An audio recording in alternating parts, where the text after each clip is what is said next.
Hi, it's Christina with the Sisyphean Journal. Today's July 29th. Below, I linked to the previous anniversary video that I did about a young woman who died at the hands of a professional lay abortionist.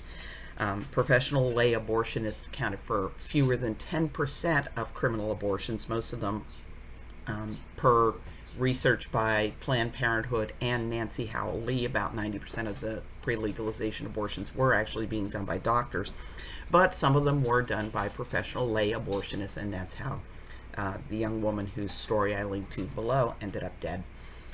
But today we're going to look at a safe and legal death.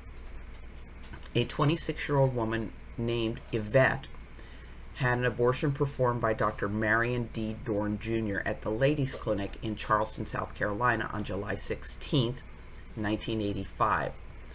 Now, in the lawsuit later filed by her family, they assert that Dorn didn't examine the tissue that he removed. Okay, he's supposed to be looking and seeing, do I have two arms, two legs, enough, are there guts there, is there a head there, is there a spine?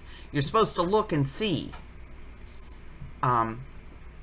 And he didn't notify her that the lab report showed no fetal or placental tissue in the specimen, which is a high indicator that this was actually an ectopic pregnancy, which, as pretty much everybody knows, can be life-threatening. They can be managed expectantly, which is, okay, you notice it, she's not having any pain at the moment. You just keep an eye on her and let nature take its course, and you take action if there are signs of trouble. Most doctors, as soon as they notice it as an ectopic pregnancy, they'll address it in a way to prevent a catastrophic complication and loss of life. On July 27th, Yvette experienced sudden, sharp, constant lower abdominal pain and was taken to the hospital by her fiance. So, kudos to the fiance for taking her to the hospital. And we see that Dorn dropped the ball. The clinic dropped the ball.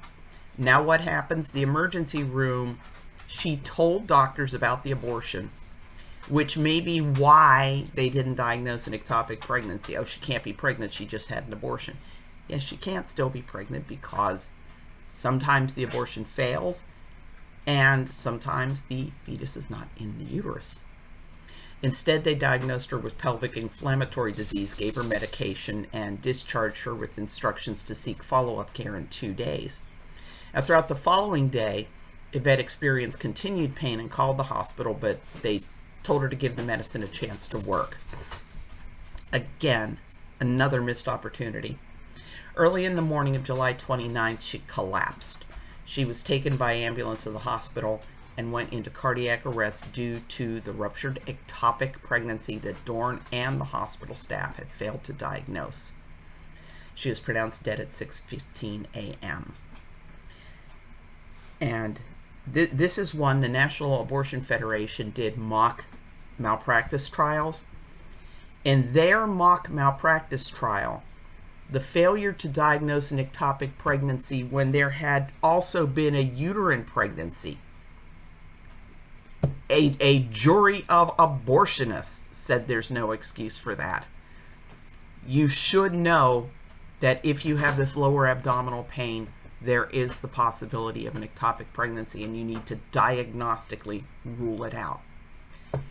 Everybody let this young woman down.